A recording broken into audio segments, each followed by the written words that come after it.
Olá, sejam todos muito bem-vindos a mais uma videoaula pelo nosso grupo de estudos Fundamentos Psicanalíticos pela Escola Formação do Psicanalista.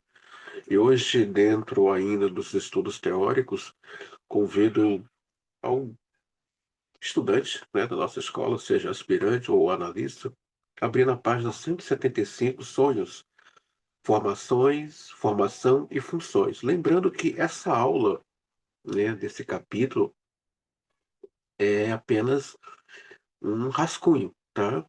Se você deseja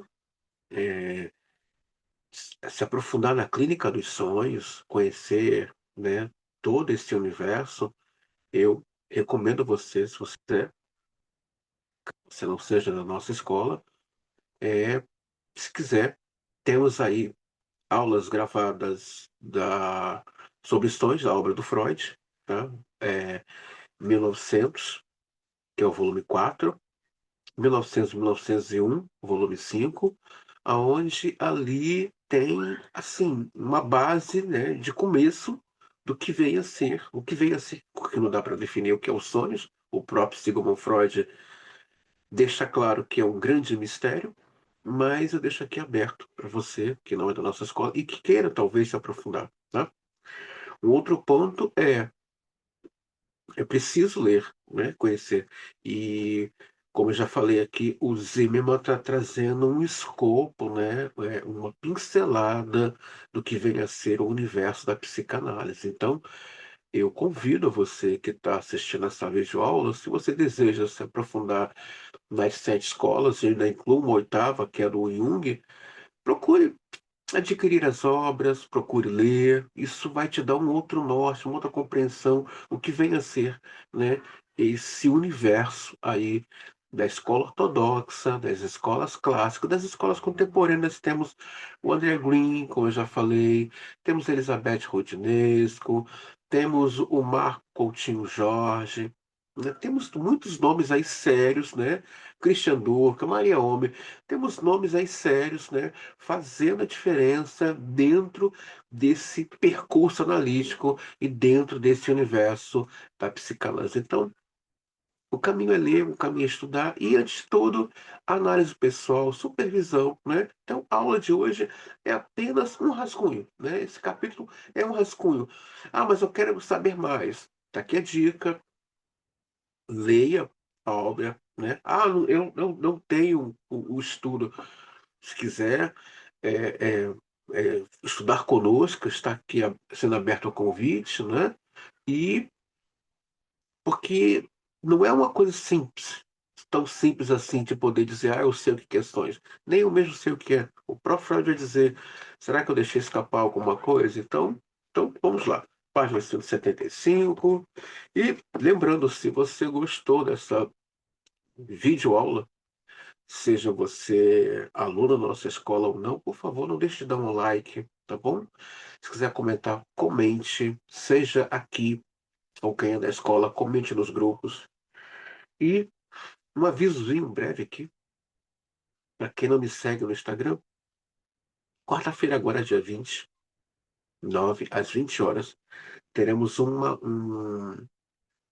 live, com a participação das psicanalistas Cristina Alves e Soraya Gonzaga, onde iremos estar discutindo sobre a questão das feridas emocionais, como a falta de amor na infância pode prejudicar na vida adulta. Então, se você não me segue, é, o meu Instagram é andré.conceicão397. Vai lá, clica e venha participar dessa live na quarta-feira, onde teremos uma sequência de lives após essa live. Teremos uma sequência de lives, tá? E vai encerrar no dia 19, tá bom, gente? Então, você que está aqui, que está me assistindo, seja da escola ou não, é meu convidado para essa live de quarta-feira, tá bom, gente? Linda. Sonhos, formação e funções. Freud, até antes das descobertas de Freud, a busca de entendimentos dos sonhos que desde sempre acompanham os seres humanos estavam entregue aos demiurgos e charlatões em geral. que provocaram extrair anúncios proféticos e premonitórios, mensagens de espírito ou interpretações fantásticas. Da mesma forma, na época em que a ciência começava a dar os seus passos mais firmes, coube aos filósofos e alguns médicos neuropsiquiatras tentarem desvendar os mistérios e enigmas contidos no ato de dormir e de sonhar, mas não conseguiram passar do plano das especulações, além de também insistirem na tecla de emprestarem a cada fragmento simbólico de qualquer sonho um determinado significado específico, ao qual valeria para todas as pessoas. A partir de Freud, mais exatamente em 1900, com a elaboração e publicação do seu mais famoso livro, A Interpretação dos Sonhos, os sonhos não só ganharam uma nova dimensão científica, como também o aprofundamento de seu estudo abriu as portas para a consolidação da teoria da psicanálise, e assim, esse trabalho, no qual Freud traz uma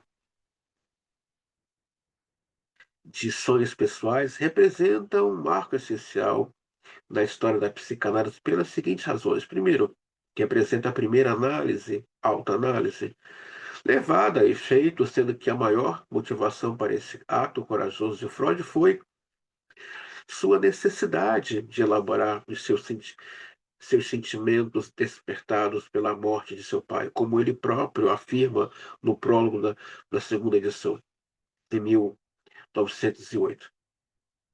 2, possibilitou a Freud construir um modelo do aparelho psíquico, tal como aparece no capítulo 7 desse seu livro. 3, nesse referido capítulo, Freud formula um modelo de aparelho óptico, da qual um feixe luminoso pode sofrer transformações capazes de tal como o sonho manifestar-se de formas e com finalidades diferentes da original. 4, tal modelo permitiu que ele estabelecesse uma teoria puramente psicológica, além do, a- a- assim abandonando aquele baseado na neurofisiologia, que até então ele mantinha e representou o primeiro esboço para conceber a primeira teoria do aparelho mental, teoria tópica, onde os topos lugares eram ocupados pelas instâncias do inconsciente pré-consciente e consciente. 5, o fenômeno do sonho é, se- sendo concebido como paradigma de um funcionamento normal da mente e, ao mesmo tempo, como expressão psicopatológica, facilitou a concepção de que o aparelho psíquico não existia uma plena delimitação entre o normal e o patológico. Sexto, igualmente, o estudo dos sonhos permitiu que Freud estabelecesse uma integração entre experiências recentes, restos diurnos, e as antigas, que constitui o conteúdo latente do sonho. Da mesma forma, propiciou a Freud as primeiras descrições acerca do Édipo e da sexualidade infantil. 8. Assim, pelo estudo dos sonhos e dos sintomas manifestados pelas suas pacientes histéricas, Freud estabeleceu uma equivalência entre a estrutura dos sonhos e das neuroses, o que ele possibilitou conceber e formular a sua clássica postulação de que o sonho é a via régia para chegar ao inconsciente. 9. O sonho implica, portanto, uma interpretação e foi por decorrência da descoberta do papel do sonho que, além dos avanços teóricos, Freud colocou a atividade interpretativa como eixo de gravitação da técnica da psicanálise. Realmente, desde que essas concepções foram formuladas, os sonhos somente adquirem sentido, psicanaliticamente falando, se estivessem conectados com o que se passa no inconsciente do sonhador. Pela importância que o entendimento dos sonhos representa para a história e para a atualidade da psicanálise. Cabe recordar os primeiros princípios fundamentais estabelecidos por Freud há um século, tanto do ponto de vista dos processos de sua formação, como também de suas funções. Então, peraí, Todo mundo tentou, né, entender o que significava a questão dos sonhos, mas o que eles não conseguiram é que Freud teve um insight.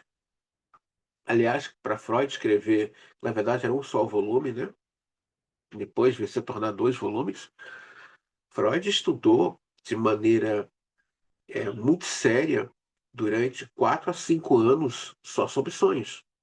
O que eu admiro no Freud é que ele deixa aí para nós, psicanalistas, ou para aqueles que desejam a clínica da psicanálise, eu volto a falar, existe, eu não acredito, eu estou falando de uma maneira bem radical, eu não acredito que haja psicanalistas e psicanalistas, eu acredito que haja psicanalista e psicanálise, né?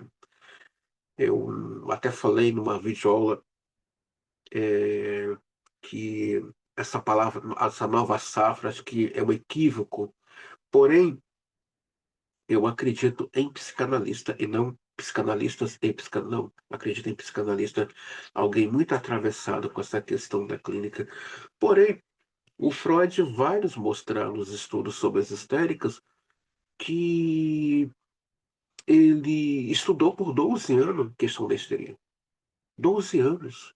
12 anos ali se empenhando, pesquisando, analisando, lendo artigos, lendo livros, fazendo trocas com outros colegas. Na questão dos sonhos é a mesma coisa. Quando o paciente está em análise, né, está em transferência, o paciente só fala se está em transferência, por isso eu prefiro a recomendação de Freud, que esse paciente venha por conta própria, não por uma questão de que alguém diga para ele que ele precisa fazer análise. Eu acho que isso, a análise é para quem realmente deseja estar ali, né? Mas se ele tem transferência, ele vai falar. E se ele fala, ele vai ter insights. E se ele vai ter insights, ele vai elaborar. Porém, quando o paciente está nessa questão de transferência, ele começa a sonhar. Os sonhos é resultado da transferência. Sim, por isso a importância, você que está assistindo essa videoaula, você aspirante ou você analista, eu recomendo, né? Se não está fazendo, se não está estudando conosco as obras de Freud, eu recomendo a você que pelo menos compre um livro, né, da obra do Freud, 1900, né, que é o volume 4, e 1900 e 1901, volume 5, que é é, sobre os sonhos também. Então, conhecer é importante. Entender como funciona a sua clínica. Se seu paciente está em transferência, os sonhos é resultado dessa transferência. É resultado. E por que que com Freud deu certo? Na verdade, o Freud, o Zilman está aqui dizendo, é uma via régia para o inconsciente. São vias régias, né? Os sonhos, os atos falhos, né? A questão dos xistes, que são as questões das brincadeiras, que na psicanálise, dentro de uma maneira muito grotesca, o analista não acredita que exista brincadeira, né? Dentro de uma maneira bem grotesca mesmo, tá, gente? É, aquilo ali é uma atuação, né? É algo ali, é uma forma também de o sujeito ter uma forma de descarga pulsional daquilo que ele está sentindo, né? A pessoa rir do seu próprio mal-estar, né? É uma forma dela dizer, dela tá sublimando pela brincadeira, né? Por isso que dentro de um olhar mais grotesco, é, o analista em si, né, a figura do analista, quando eu falo analista, a figura do analista, eu falo desse universo do analista, não acredita muito em brincadeira, mas são vias régias para se chegar ao inconsciente, ou para acessar o inconsciente. E os sonhos, e por isso que Freud explorou um caminho que os filósofos e os médicos e os é, é, os, os médicos da época, né, e os psiquiatras não conseguiram. Mas Freud conseguiu. Então, deixa aqui essa dica para você, se você deseja, né? Se você está aí, e seu paciente está numa transferência, certamente ele vai trazer algum sonho para você. Então, é importante, né? Ter sempre uma obra séria em casa. Formação do sonho. Para Freud, são três fatores indispensáveis para que se processe o sonho: estímulos sensoriais, internos ou externos, como ruídos, odores, luz, vontade de urinar, etc., os quais são considerados como não tendo como significância influente.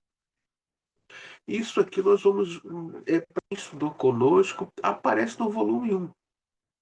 Não, aparece no livro 1900. Ali Freud mostrando, né, o que pode influenciar nesse sonho, como ele é formado. Um agente externo ou interno pode influenciar nos sonhos. A pessoa está com vontade de urinar, né? É uma questão interna e ele vai ter uma resposta no sonho. Então, ele está dando aqui dicas, né? 2, restos diurnos, provindos de significativos estímulos ambientais, como pode ser em algum acontecimento marcante, um filme impactante, ou principalmente a mente do sujeito impregnada de interesses e preocupações, né? Então, alguma coisa que aconteceu durante o dia, a pessoa, sei lá, ficou impactada, esse impacto, podemos dizer que houve aí uma captura narcísica daquilo que impactou esse emocional, ele vai reproduzir isso no sonho. E cabe a saber por que que ele reproduziu aquilo que tanto mexeu com o seu emocional. 3, a, a experiência de sentimentos, pensamentos e desejos que estão reprimidos no inconsciente. Dando continuidade a esses fatores, Freud concebeu a participação de múltiplos fenômenos psíquicos que ocorrem na formação dos sonhos, como são os seguintes: conteúdo manifesto do sonho designa o que aparece no consciente daquele que sonhou, quase sempre sob forma de imagens visuais, que ele pode ou não recordar depois de despertar, né? Essa questão de esquecer o sonho nós já vimos que tem uma questão de desejo ali. Até o próprio Freud vai dizer, no trabalho de 1900 e 1901, que para recalcar tem que haver desejo. Sim, tem que haver desejo. Não é simplesmente, eu recalquei. O recalcar é diferente. Desejou recalcar esse sonho, essa palavra, essa imagem, esse trauma, e que em algum momento vai voltar como sintoma, né? Vai voltar como sintoma. Lembrando que a pedra angular desse edifício chamado psicanálise é o recalque. Enquanto houver recalque, vai existir psicanálise. Enquanto houver recalque, haverá esses sintomas pessoais e desse inconsciente coletivo, né, que está à nossa volta. Então, enquanto houver recalque, e bendito seja esse recalque, de vez em quando eu escuto umas deselegâncias, né, na internet, dizendo que é o fim da psicanálise. Eu não sei, às vezes eu escuto umas coisas, eu fico pensando, a gente está num momento, né, que o que você fala aqui, o cara que está lá no Oriente Médio, na China, vai ler, vai ouvir.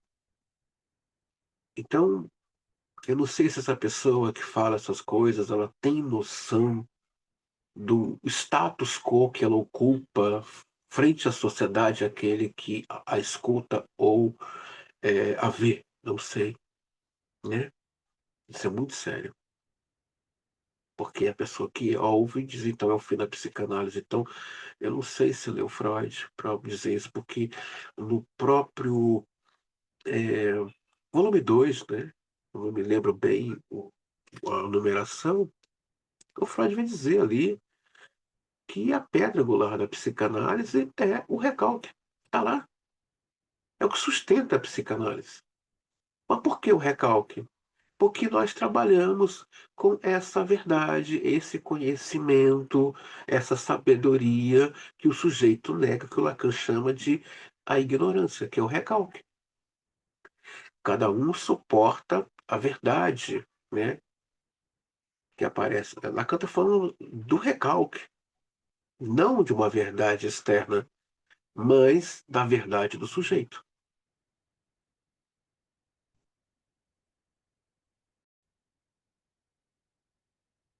Elabora ainda na página 176, a elaboração onírica secundária, também conhecida como atividade do sonho, consiste numa atividade do ego durante o sono, que se encarrega de disfarçar e de simular aquilo que está reprimido no inconsciente, que está proibido de aparecer no consciente em um estado bruto.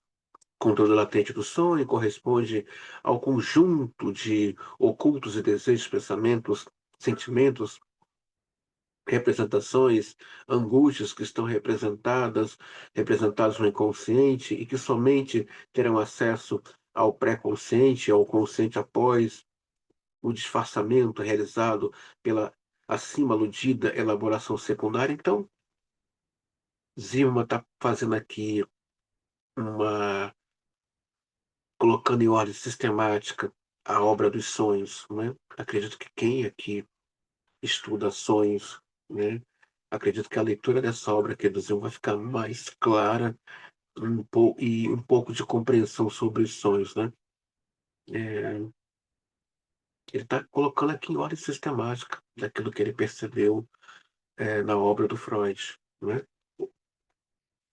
É, o, é, No senso onírico, Freud comparou essa parte onírica do ego inconsciente ao de um sensor de notícias com amplos poderes para suprimir qualquer trecho que ele julgar inconveniente. Mecanismos defensivos do ego, condensação, o trabalho do sonho tem sempre por finalidade formar uma imagem única que represente simultaneamente todos os componentes do conteúdo latente, o que pode ser feito por omissões, fusão, neologismo, etc., deslocamento, refere a um deslocamento de significados ao longo de uma cadeia associativa pelo deslizamento de um significante para outros. Percebe que o Zimmer trabalha com vários discursos clínicos, né?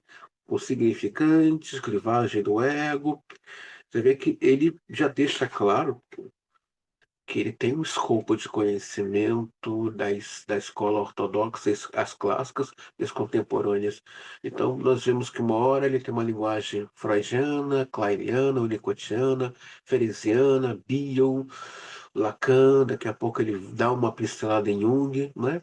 Então, ele deixa claro aqui, claro, aqui ele está fazendo uma apresentação, né, da história da psicanálise, do corpo teórico, mas se você deseja, aquilo que eu volto a falar, se você deseja conhecer mais sobre a clínica dos sonhos, lê a obra do Freud, se quiser assistir nossas videoaulas, me procure, pode deixar uma mensagem aqui pelo YouTube, né?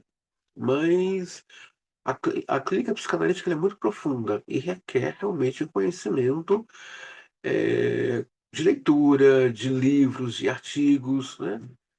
Então, isso que ele está trazendo aqui é muito importante. A linguagem do processo primário, né?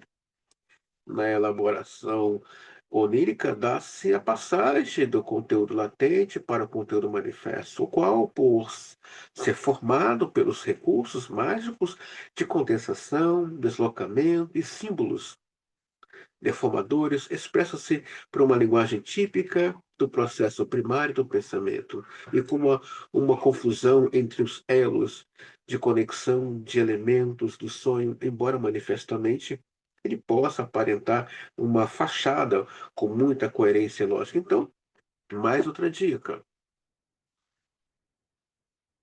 ter um bom dicionário de língua portuguesa, ter um bom livro sobre semiótica, uma dica: adquira um livro para quem quiser estudar mais sobre sonhos, curso geral sobre semiótica, curso geral sobre linguística, né? São dois livros que você vai encontrar na Amazon. É, um bom livro sobre símbolos, sobre mitologia, arquétipos, um bom livro de língua portuguesa e um pouco de conhecimento de literatura, de preferência universal. Vai te dar um escopo de compreensão sobre esse sonho que se apresenta seu ou do seu paciente. Vai te dar um norte, né? Mas não quer dizer que desvender o sonho não dá. Não, sonhos não fecham. E, na verdade, o próprio sonhador, né, ele é o responsável pelo texto que está sendo produzido e que está trazendo para análise. Então, mas é importante que esse analista tenha aí um escopo de conhecimento desse universo chamado sonhos, que na verdade são textos, são linguagens que estão se apresentando ali. Formação de compromisso, da mesma forma como ocorre na formação de um sintoma neurótico, Freud, em 1933, concebeu que também o sonho resulta de uma formação de compromisso entre as pulsões do id e as defesas do ego, que permite somente uma gratificação parcial e tolerável daquelas pulsões. Ou seja, dizer que o sonho é realização de desejo, olha, não está dando mais para estar ouvindo isso, né? É todo um construto para chegar nessa palavra. Tem ali afeto, tem libido, tem tesão, tem fé, e as questões pulsionais. Então, bater, eu acho tão pobre, né? Algumas instituições que se dizem de psicanálise dá uma ou duas aulas sobre sonhos para esse aspirante. Primeiro que é um desrespeito ali com o sentimento desse aspirante, né? Eu não entendo essa pressa de querer ser. Eu acho que ali a questão está na ordem de uma fantasia narcísica edípica, né? O analista ele é fruto do desejo, da palavra. E a escola tem o dever de cuidar desse aspirante. Mostrar para ele realmente o que é uma clínica psicanalítica de maneira séria e profunda. Então, eu não entendo. Sinceramente, eu falo para vocês, tem coisas que eu vejo que eu falo, gente, o que que é isso ali que está acontecendo, né? Mas enfim. Por página 166, formação do sonho, Sigmund Freud, até o final de sua obra, sustentou o seu de, a função única do sonho consiste por meio de uma negociação com o ego em uma forma disfarçada de uma gratificação de desejos reprimidos. Em uma boa parte, ele inspirou-se nos sonhos simples das crianças da primeira infância que, de uma forma mais clara e menos distorcida, expressariam nos seus sonhos aqueles desejos que não haviam sido satisfeitos na véspera, como, por exemplo, que ela está numa confeitaria comendo doces, etc. Partindo dessa concepção, Freud estabeleceu uma conexão entre essa mencionada função do sonho com uma análoga função que exerce algum sintoma neurótico, como a conversão ou dissociação histérica, ou algum fenômeno psicótico, tal como aparece nas relações que se estabelecem entre o sonho e o delírio de um belo artigo, Delírios e Sonhos, na Gradiva, 1907. Então, o sonho tem uma questão histérica? Tem uma questão psicótica? Também tem. Tem. Os sonhos têm questões ali histéricas. Tem. E no sonho o senso crítico não aparece. Como, por exemplo, sonhar com um elefante andando em cima de uma corda bamba. Como um cachorro falar com a pessoa no sonho. E a pessoa acha isso natural no sonho. Então você vê que tem uma questão ali psicótica, histérica, gritante. Bem gritante. Então, ele não estava equivocado.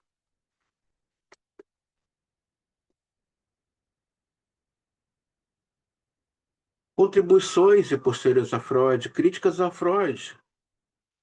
Conquanto Freud manifestasse a essência da sua teoria sobre os sonhos até o fim de sua obra, importantes autores que o sucederam conservaram vários pontos de vista dele, porém, também teceram inúmeras contestações, críticas e puseram outras vertentes teóricos-técnicas, as críticas mais comuns e frequentes diz respeito aos seguintes aspectos. Claro, se você está se aprofundando nos estudos teóricos, técnicos, está em sua análise, né? Inserido na sua neurose. Isso é importantíssimo para o analista, estar inserido na sua neurose. É óbvio que se ele tem aí uma bagagem de um bom conhecimento teórico, por que não? A obra está aberta para ser revista, para ser observada, e essa crítica é para você dali criar uma outra teoria em cima daquela teoria. Como, por exemplo, nós não vemos na obra do Freud o contra-ego, isso é de David Zimmerman. Nós não vemos na obra do Freud ou do Lacan a questão aí do ego auxiliar. Nós vamos ver isso na obra de David Zimmerman. Então, é preciso que a pessoa se autorize, né? Peraí, isso aqui eu não concordo. Eu tenho uma outra teoria em cima desse ponto daqui que Freud está trazendo. Como, por exemplo, eu tenho uma teoria que os homens têm inveja do útero da mulher.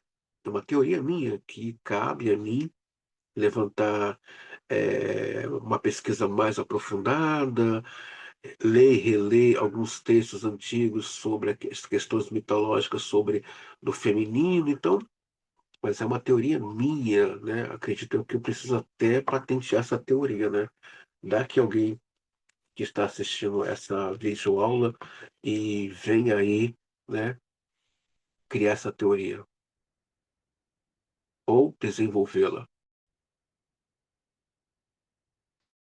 A função do sonho não pode ficar resumida unicamente a uma forma de realização de desejos.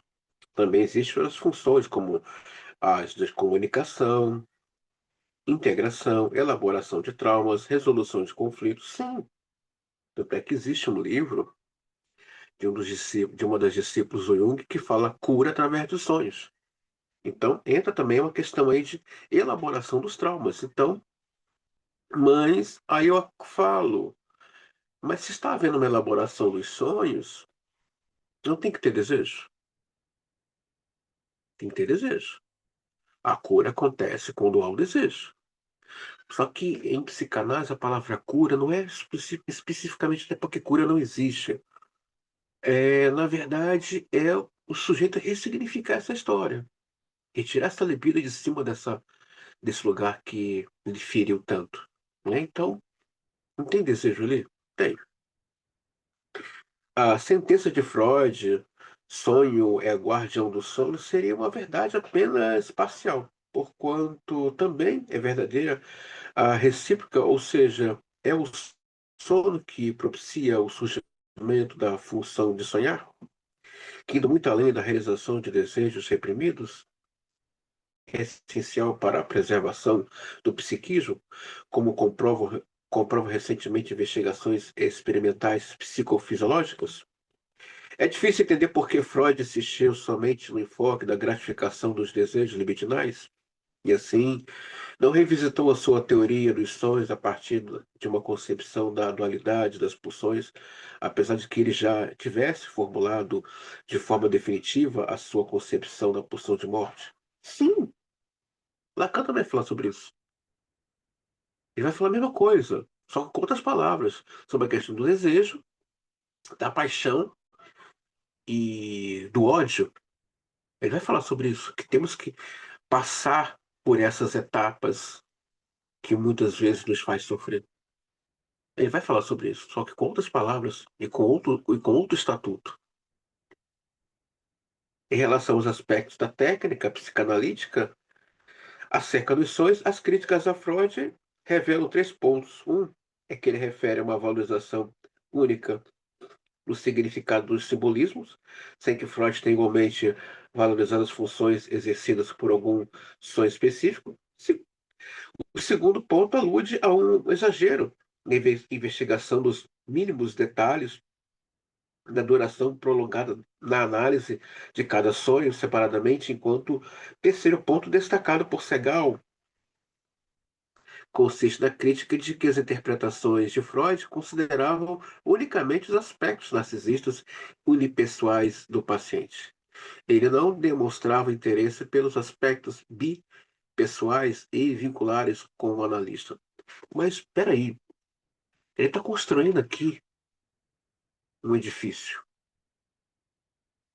Será que um homem da envergadura dele não sabia ou não percebeu que, mesmo após a sua morte, iriam haver críticas sobre a sua teoria? Com certeza. Um homem que tinha uma envergadura de um conhecimento e de um saber que estava além do tempo e espaço, com certeza Freud sabia. Mas ao momento ele estava focado em somente um ponto para escavar e pesquisar. Assim como Reich, né, vai explorar somente a teoria da libido na obra dele, e ele traz uma riqueza de detalhes que não aparece em Freud. E daí?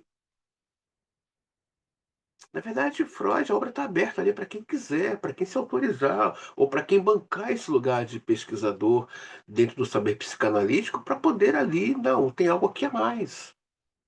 Então, ele estava focado sim em um ponto. Mas não quer dizer que ele não estava percebendo. Claro que ele percebia. Um homem que de uma envergadura como ele tinha, né? De um saber que estava além do tempo e do espaço, ele sabia o que estava acontecendo, mas estava focado em um ponto.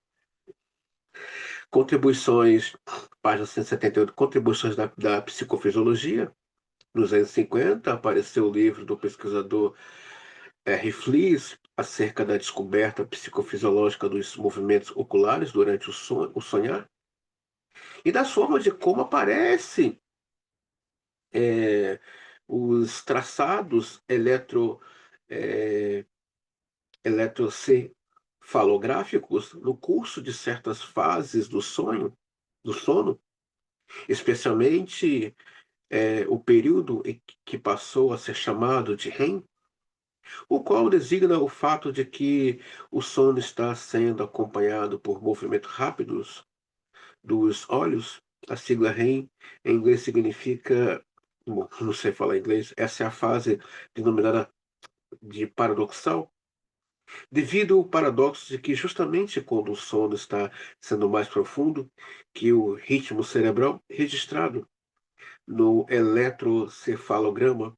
aproxima-se do estado de vigília, sendo que o movimento rápido dos olhos aparenta como se a pessoa adormecida seguisse uma cena com os olhos ao mesmo tempo em que via pri- piramidal do movimento voluntário. É inibida com a paralisia motora total. Ou seja, há estudos, há pesquisas, né? Quem puder ler O Oráculo da Noite, leia essa obra. Ele parte do princípio da pesquisa dele sobre o sonho a partir de Freud. Ele vai consultar a neurociência, ele vai trabalhar com essa questão da psicofisiologia, mas ele volta lá em Freud. Então, quem puder ler O Oráculo da Noite, eu não sei se tem lá no Telegram, no grupo da Psicanas, não sei. Mas se alguém que tiver interesse e eu achar, eu disponibilizo lá no grupo, tá bom, gente linda? Oráculo da Noite é o nome do livro. Escola Kleiniana. Para Melanie Klein, o sonho consiste em uma dramatização de algum conflito, com respectivas fantasias inconscientes e angústias, da qual participariam todos os elementos componentes do self. Entre outros autores kleinianos que mais se aprofundaram no estudo dos sonhos foram Segal e o Meltzer, sendo que este último atacou duramente, e parece que de modo exagerado, as concepções de Freud. Em seus últimos livros, Meltzer concebe que o sonho traduz, sobretudo, as representações simbólicas dos estados da mente. De quem sonha, além de que a atividade consciente, geradora de símbolos, está presente indiretamente no dia a dia da vida de vigília, de modo que a transparecer uma atividade permanente que corresponde às fantasias inconscientes. Sim, nossa vida toda é rodeada de símbolos e que há ali significantes, significados, há uma linguagem ali subliminar, há um discurso que pede é, um- uma interpretação. Exatamente isso, exatamente isso. Eu acho interessante, sim, fazer uma crítica, apresentar uma nova proposta teórica em cima de uma outra teoria, mas temos que levar em conta a genialidade de Freud, de Lacan, né? Foram homens que estavam com ideias e uma cosmovisão que está além do tempo e do espaço. Quem sou eu diante do Freud ou do Lacan? Quem sou eu? Então, tudo bem. Há inteligentes e há gênios e há sábios. Se alguém, se eu, tudo bem, vai criticar o Freud, mas a pergunta é, tá, você é analista graças a Freud. Criticar a obra de alguém que começou um, um empreendimento sozinho, sem ter ninguém lá, é muito fácil. E desfrutar desse empenho dele, nós estamos desfrutando hoje do saber do Freud. Então, uma coisa, é alguém ter uma certa inteligência, entender o manejo, entender a questão do enquadramento pela via da teoria, mas, digamos, vamos ser sinceros, criticar alguém que começou algo e esse algo beneficia muitos hoje, peraí, menos. Vamos fazer crítica, mas sem desdenhar aquele que começou, né, esse, essa aposta sozinho. Assim como Lacan, né? E muitos outros que foram aí abrindo trincheiras em cima do saber psicanalítico de Sigmund Freud. Então, que façamos críticas, mas façamos críticas sem menosprezar o trabalho e a genialidade de Sigmund Freud, ou qualquer outro, né? Uma coisa, como diz o Luiz Felipe Pondé, os inteligentinhos, né? A pessoa acha que entendeu um livro de 500 páginas que ele já é. Não, não. Há uma diferença entre o inteligente, o gênio e o sábio. São três categorias bem diferentes e bem distintas, né? Tem pessoas que não é. Tem uma certa genialidade que está além do tempo, do espaço e que causa angústia ouvir essa pessoa. Assim como tem pessoas que têm uma sabedoria tão assustadora que muitas vezes ele fica calado com o seu saber, porque quem vai compreender a sua percepção que não está aqui, mas que está lá na frente, né? Psicólogos do ego, os autores dessa corrente psicanalítica também se afastaram bastante de Freud, alguns deles chocosamente, né? Quando fala chocosamente, de maneira um escárnio, né? Essa palavra chocoso, né? Fala de um escarnecimento, né? Um descaso, né?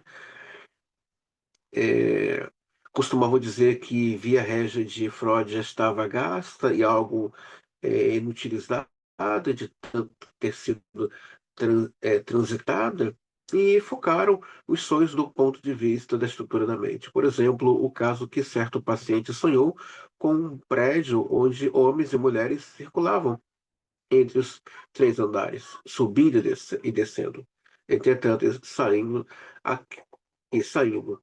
Aquilo que provavelmente Freud interpretaria como símbolos de expressão de desejo reprimido de relações sexuais, entrando e saindo.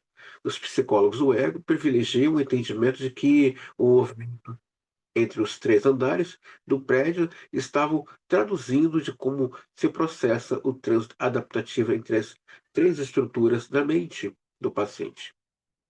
E as pulsões do id, e as defesas do ego, e as ameaças do superego. Claro, haverá inúmeras interpretações acerca dos sonhos. Não tem uma, como o próprio Freud, na obra dele, fala, não tem uma interpretação, não tem uma só. tem inúmeras interpretações. Assim como os junguianos, vai ter uma outra interpretação, como eu já falei nas aulas de sonhos, que o Freud vai pegar um ponto, o Lacan vai ler um texto, o Jung vai explorar todo o sonho.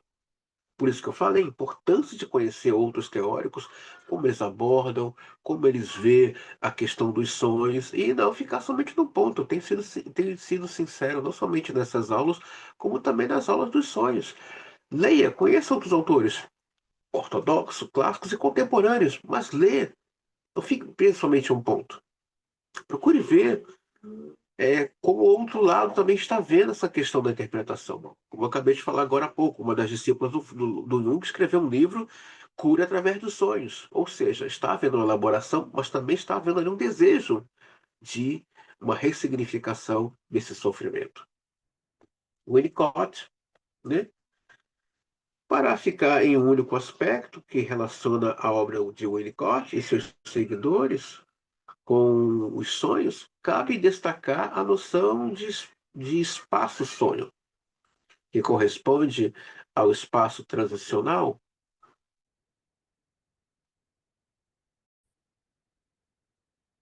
Olha na página 179, Bion, o fenômeno dos sonhos, foi abordado por esse autor a partir de vários vertices. E como o do modelo continente-conteúdo, no qual o sonho funciona como um continente de primitivos sentimentos, ideias e proto-pensamentos que estão armazenados, ao mesmo tempo ele funciona como um conteúdo que na situação analítica está como que pedindo para ser contido e entendido pelo seu analista. Esse analista vai ouvir esse sonho. Mediante o seu material de pesquisa, ele vai aí ter já um ponto de partida de análise e interpretação, mas cabe a ele deixar esse sonhador também se autorizar, dentro da sua transferência e desejo, interpretar esse sonho. Cabe a esse analista, né? Cabe a esse analista. Um outro modelo utilizado por Bio é do aparelho psíquico funcionando como sistema digestivo, de tal sorte, de tal sorte que também os sonhos seguem o trajeto que vai de uma incorporação de estímulos antigos e recentes até uma evacuação.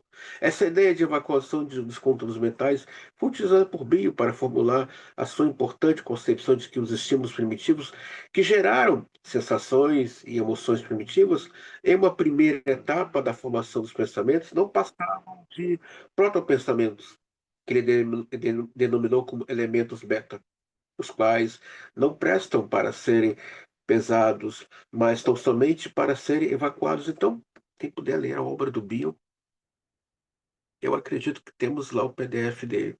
Leia. Tem a biografia dele, tem as teorias, as técnicas que ele apresenta na obra dele, né? Também pelo mesmo autor, que é o Zimmer.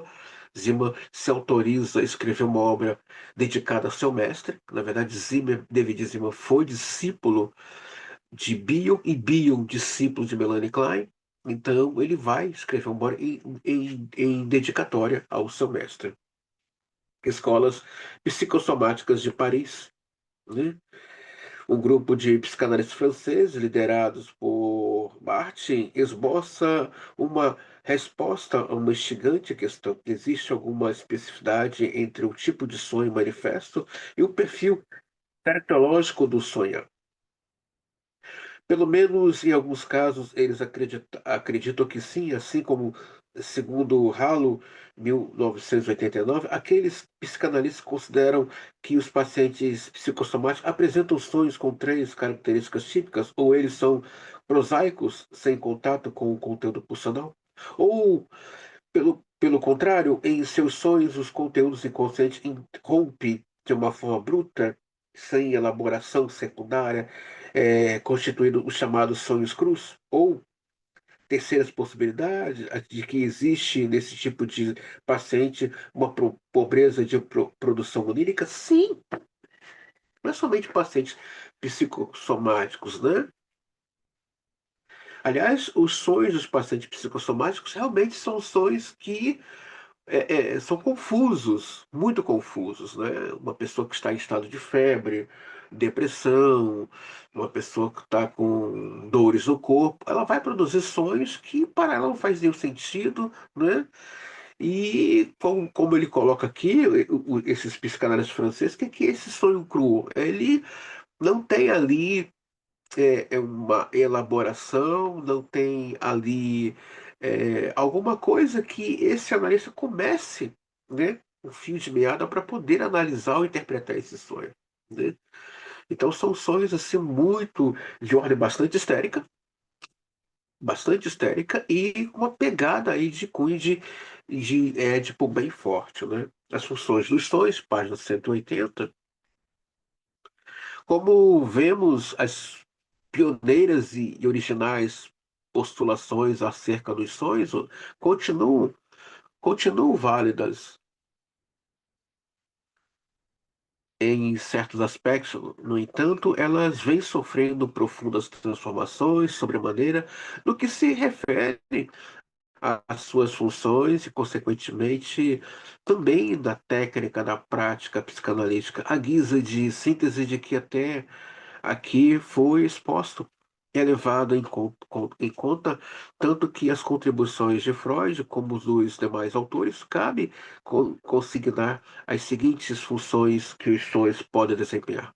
Como meio de descarga pulsional, sim, é uma descarga pulsional, como recurso de realização disfarçada de desejos reprimidos, segundo a clássica fórmula de Freud. No entanto, na atualidade devemos considerar que a negação não fica restrita à repressão, mas sim que também abarca outras formas bastante mais primitivas de o ego processar a negação de verdades intoleráveis. Claro, sem entrar na negação, é óbvio que ele está ali, de uma certa forma, de uma maneira inconsciente, recalcando esse sonho. Onde o sonhador acorda e fala: Não lembro do sonho, não sei o que está acontecendo, não. Ele está na negação. Ele está na negação puramente com esse sonho. Então, é óbvio que ele vai recalcar sempre pela vida do desejo. Como uma função traumatofílica, ou seja, como maneira de elaborar situações traumáticas, né? Já falei para vocês, né? Cura através dos sonhos. Eu vou ver se eu acho o nome dessa autora. Eu comprei essa literatura e cheguei a ler uma literatura muito boa de ler, fácil leitura. É uma junguiana, então ela traz uma proposta de cura através dos sonhos, mas aí é um trabalho já bem assim, entre pares dentro do set analítico, né? Em cima dessa transferência desse paciente, ou analisando que esse analista vai fazer a leitura de que está havendo uma cura através do sonho. Isso é fantástico, é muito rico, né? Quem puder adquirir essa obra, leia Cura através dos sonhos. Com as funções adaptativas e de integração do ego que preconizam os psicólogos do ego, pelo fato de que os sonhos propiciam é, fatos reais, externos, atuais, se interagem com as experiências emocionais do passado e que fazem parte do interno do sonhador, como produção de mudanças estruturais. Claro, o sonho denuncia o que está acontecendo de mudança, o sonho denuncia uma situação que houve no passado e agora está havendo uma mudança aqui na vida dessa pessoa, então os sonhos vai denunciar que houve uma mudança nesse sonho. Esse sonho que está mostrando uma mudança, ele está denunciando que está havendo uma mudança também na vida dessa pessoa. Na prática analítica, um primeiro questionamento que deve ser levado na prática clínica diz respeito à controvérsia acerca da qual a importância do sonho na atualidade. Durante muito tempo, Freud e seus seguidores deram papel fundamental aos sonhos dos pacientes e a técnica vigente diante do relato de algum sonho consistia em extrair o máximo possível e do possível simbolismo de cada elemento onírico em separado, bem como das respectivas cadeias de associações livres despertadas, como, por exemplo, disso ocorre-me mencionar a análise de um único sonho, o Homem dos Lobos, aquele sonho de alguns lobos brancos empoleirados na árvore em frente à sua janela, sendo que esse famoso paciente despertou aterrorizado pelo medo de que ser comido por eles. Sonho esse que foi exaustivamente analisado por Freud durante meses, nos mínimos detalhes. Em contrapartida, nos últimos anos, algo eh, desiludido, Freud já não emprestava a mesma importância aos sonhos, talvez porque ele não abria mão de sua convicção, que já muitos psicanalistas não aceitavam, de que a função única do ato de sonhar seria visando uma disfarçada realização de desejos reprimidos. Então, vemos aqui o exemplo de Freud, tem o Homem dos Lobos, tem o Homem dos Ratos, que ficaram muito famosos na Europa, né? Aliás, quando eles passavam na fronteira, eu sou o Homem dos Lobos, o outro se identificava, eu sou o Homem dos Ratos, né? Tinha passe livre através das fronteiras. É, acho interessante que esse cuidado que Freud deixa para nós e nos passa dessa coisa de estar ali, né? Que é chamado o trabalho de análise, né? Esse trabalho da análise está ali empenhado, focado. Isso mostra o quanto Freud estava atravessado com essa questão da transferência, da análise. Então, isso é importante, né? Observarmos esses detalhes na vida do Freud e trazemos para nós. Volto a falar que eu não acredito em psicanalistas eu acredito em psicanalista e psicanálise. Então, eu acredito, eu penso, eu já até falei isso, né? E acho que não cabe mais esse tipo de fala da minha parte, essa nova safra de analistas. Não, é analista, né? E a pessoa começa a inventar umas clínicas que eu fico, meu Deus, que criatividade estranha. A pessoa acha que poderia ter, sei lá, fazer outra coisa, mas não trazer isso para psicanálise. Mas enfim, há alguns que precisam de título, né? De achar que psicanálise é alguma coisa de ordem mecânica. Não, não. Psicanálise é algo do desejo, é algo é, que parte da palavra e que tem uma questão ali pulsional muito forte. Olha que Zima fala, né? Qualquer coisa, dúvida sobre essa vírgula, por favor, me procure, coloque no YouTube ou lá no grupo. Claro, ele era judeu, né? Olha aqui o Zimmermann fala. Página 183, porque tudo que foi dito só nos cabe concordar com o Talmud. Para quem não sabe, o Talmud, né, é uma obra literária milenar, de uma sabedoria milenar da oralidade judaica, que vai trabalhar com a questão das interpretações da lei mosaica. Né? O Talmud trabalha exclusivamente com as interpretações da lei mosaica. Então, quem puder adquirir essa obra, são mais de 10 volumes. Eu penso em ter essa obra até o final do ano. Essa obra, e agora essa é uma obra muito rica, é o Velho Testamento exegeticamente interpretado dentro da língua hebraica. Achei lindo, fantástico. São 6 volumes bem condensados e gigantes. Então são duas obras que eu estou aí visando. Talvez eu venha me presentear no meu próprio aniversário, que será agora, dia 4 de março, e irei comemorar com os meus alunos é, no dia 15 de março. Então, se você é daqui do Rio e quiser me presentear, me visitar, está aberto aqui o convite. Dia 15 de março estarei comemorando o meu 5.3 de primavera. Olha que ele fala, olha que fala linda. O livro da sabedoria judaica, que há séculos já sentenciava que todo sonho que não se interpreta é uma carta que fica sem ser aberta.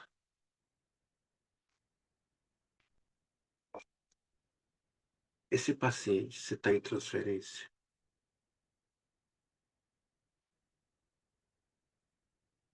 ele vai sonhar e vai trazer esse sonho para análise. Agora, se essa pessoa que se diz analista só vai ficar somente nesse pequeno rascunho aqui e nessa videoaula e não vai ter a decência de comprar os 2 volumes de interpretações dos sonhos do Freud, ou não vai ler nenhum outro livro, eu penso que não entendeu. Eu vou falar como Lacan, tem alguma coisa errada nessa formação. Tem alguma coisa errada nessa formação. Essa escuta não está entendendo esse significante que está sendo apresentado através desse paciente analisando. Então, você que está assistindo essa aula, seja aspirante ou analista, se o seu desejo é que a análise aconteça, que você reveja suas questões edípicas, narcísicas e egóicas. Porque uma pessoa que não consegue ouvir o que o seu paciente está falando, está dizendo que nunca se ouviu no seu processo de análise. E os sonhos é um discurso também. Muito obrigado. Espero que você tenha gostado dessa videoaula. Dê uma curtida, por favor, estou pedindo. Se quiser comentar no YouTube, comente. Qualquer dúvida, deixe lá ou pergunte no grupo. E você que está assistindo essa aula que não é da nossa escola, Formação do Psicanalista, se quiser se inscrever nesse canal, se inscreva. Há uma proposta de até o meio do ano eu inaugurar um canal e pela sugestão da nossa aspirante Bernadette, né, ela deu um nome muito legal, né? E vou compartilhar com vocês aqui o nome desse canal que ela sugestão. Ela deu uma sugestão, a aspirante Bernadette, de um canal ter o nome Entre Afetos e Palavras. Eu acho tão gostoso esse movimento e acho lindo fazer a leitura desse movimento, que eu já estava realmente elaborando um nome para o canal, porque essas videoaulas logo irão para o site da escola. Nesse exato momento, o meu gestor de tráfego está terminando o meu site, mas irá também elaborar um site exclusivamente para a escola Formação no Psicanálise, onde esses vídeos serão colocados lá para os alunos e para os futuros aspirantes da psicanálise. Então, irei sim inaugurar um canal, e o nome do canal será esse, Entre Afetos e Palavras, onde ali iremos discutir as questões da vida, os atravessamentos, as questões de mal-estar que nos causam pesar e nos faz chorar, né. Então, eu quero aqui agradecer já de antemão a aspirante Bernadette pela dica, pela, sugestão desse nome para o canal. Eu fico muito agradecido e eu acho isso legal, essa dinâmica, né, isso é que eu gostoso de uma escola, né, essa comunicação inconsciente, né, como Freud diria, essa comunicação telepática, né, que é perfeita e que acaba se encaixando. Então, Bernadette, aqui vai o meu agradecimento, muito obrigado pela sua sugestão. Já acolhi e esse sim será o nome do canal, do YouTube para os vídeos, do dia a dia, para as pessoas que assim nos assistem. Então, muito obrigado a você. E lembrando, quarta-feira agora, dia 29, no Instagram, iremos, ter uma live sobre a questão das cicatrizes, né. O que que a falta de afeto causa, né, de cicatriz na vida desse adulto. E teremos como convidada, que também são minhas alunas, as psicanalistas Cristina Alves e Soraya Gonzaga. Será uma honra receber essas vidas, onde ali iremos, a partir das 20 horas, discutir, falar, né. Então, se você não me segue, está aqui aberto o convite, é André Conceicão, 397. Então, convido você, se gostou dessa videoaula, dá um like. Se quiser compartilhar com alguém, fique à vontade. Então, muito obrigado a vocês por terem me assistido e até a próxima videoaula. E lembrando que teremos aí 4 e-books elaborados pela minha própria autoria, de acordo com cada live. Então, até o dia 19/2, que será a última live, que acredito eu que será com o aspirante Anderson, tá? Ele vai estar conosco na live. Aliás, nessa live estará, né, presente nesses 4 encontros a Cristina, a Cristina Alves, Soraya Gonzaga, Isabela Borges, Isabela Santana, essas 2 psicanalistas também, e o nosso aspirante, Anderson. Então, você é nosso convidado e a cada live, que serão sequências a partir de quarta-feira agora, teremos um e-book de minha própria autoria, onde também terá um outro e-book de brinde. Então, até a próxima videoaula e muito obrigado.